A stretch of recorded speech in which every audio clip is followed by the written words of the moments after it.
प्रश्न 2, पूर्णांकों के निम्नलिखित युग्मों के एचसीएफ मतलब महत्तम समापवर्त और एलसीएम मतलब लघुत्तम समापवर्त ज्ञात कीजिए और इनकी जांच कीजिए कि ये दो संख्याओं का गुणनफल एचसीएफ गुणा में एलसीएम के बराबर है।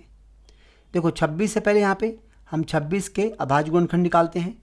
26 के अभाज्य गुणनखंड निकालेंगे, अगर हम 26 को 2 से भाग किया 13 आ गया, और 13 खुद अभाज्य संख्या है तो 2 गुणा 13 मतलब 26 बराबर 2 गुणा 13 आ गया है। ऐसे निकालते हैं 91 के अभाज्य गुणनखंड। 91 निकालेंगे तो देखो 91 13 से 91 होता है, ये भी डायरेक्ट 7 गुणा 13 कट जाएगा, तो इसे भी हमें ज़्यादा करने की ज़रूरत नहीं है, तो ये आ गया 7 गुणा 13।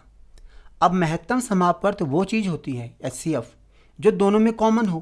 तो देखो दोनों में कॉमन क्या है, ये 13, तो इसका मतलब है जो एचसीएफ आया है वो है 13।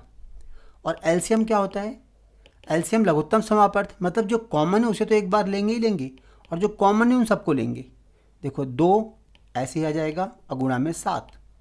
अब इन तीनों को गुणा करेंगे हम, 2, 7 और 13 को, तो ये आ जाएगा 182। इस तरह हमने एचसीएफ भी निकाल लिया, एलसीएम भी निकाल लिया। अब हम निकालेंगे एलसीएम और एचसीएफ का गुणनफल। देखो एलसीएम और एचसीएफ का गुणनफल एचसीएफ गुणा में एलसीएम, इनका गुणनफल निकालेंगे मतलब 13 गुणा 182। पहले इनका गुणनफल निकालेंगे और इनका गुणनफल आएगा 23 2366। अब हम निकालेंगे इन दोनों संख्याओं का गुणनफल मतलब 26 गुणा में 91। देखो 26 गुणा 91 करें, ये भी 2366 आ जाएगा, अर्थात ये इसके बराबर आना ही चाहिए। अगर नहीं आ रहा है इसका मतलब हमने कोई गलती की है। तो इस तरह से एचसीएफ गुणा में एलसीएम बराबर 26 गुणा में 91, हमें यही सत्यापित करना था। इसका दूसरे भाग में 510। पहले हम 510 से गुणनखंड करते हैं।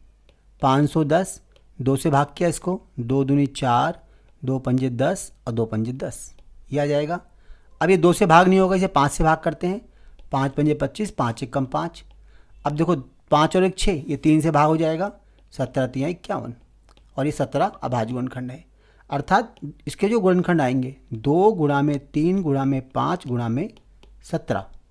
अब निकालते हैं 92 के मतलब 92 के, इसके गुणनखंड निकालते हैं। 2 से भाग किया, 2 चौक 8 और 2 छिंग 12, फिर 2 से भाग किया, 2 दूनी 4, 2 दूनी 4, 2 3 6, और 23 तो अभाज्य गुणनखंड है, 23 एकम 23।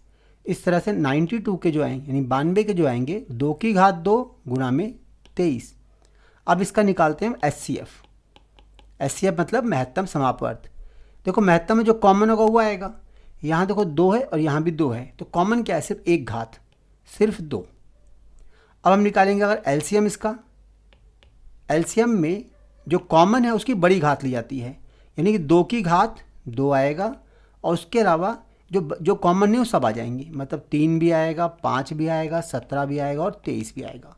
अगर इन सबको हम आपस में गुणा कर देते हैं, इन तीनों सभी संख्याओं को, तो ये आ जाएगा 23,460। 23,460।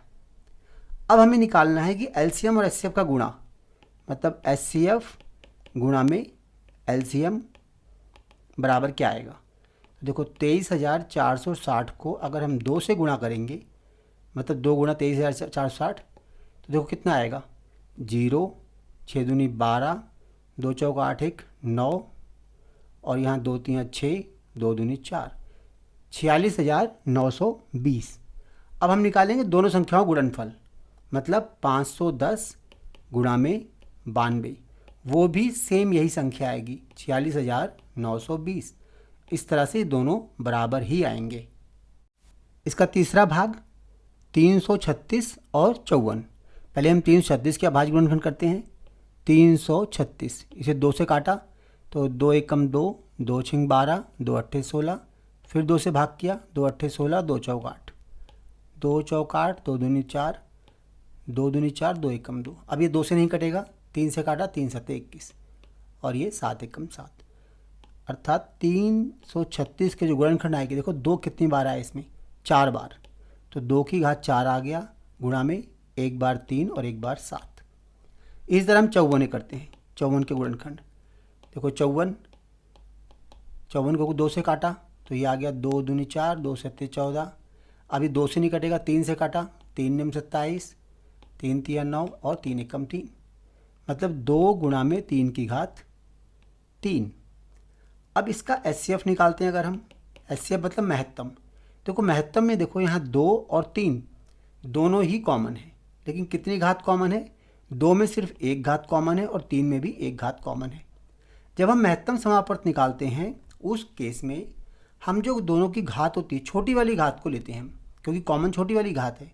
लेकिन अगर हम लघुत्तम समापन निकालते मतलब एलसीएम निकालते तो बड़ी घात को लेते, जैसे यहाँ 2 की घात 4 लेते और 3 की घात 3 लेते। तो देखो यहाँ लघुत्तम इसका आ गया, महत्तम समापवर्त आ गया 6, लघुत्तम निकालेंगे 2 की घात 4, 3 की घात 3 और ये 7। इन तीनों गुणा कर देंगे हम, इनको गुणा करके क्या आएगा? 3024। अब इस तरह हमारे पास महत्तम भी आ गया, लघुत्तम भी आ गया। महत्तम और लघुत्तम को गुणा करते हैं आपस में हम, HCF गुणा में LCM, मतलब 6 गुणा में 3024। इनको आपस में गुणा करेंगे तो ये आएगा 18144, 144। और अब उन दो संख्याओं को गुणा करेंगे हम, 336 को 54 से गुणा करेंगे तो फिर यही आएगा 18144। ये संख्या इसके बराबर आएगी और यही हमें सत्यापित करना।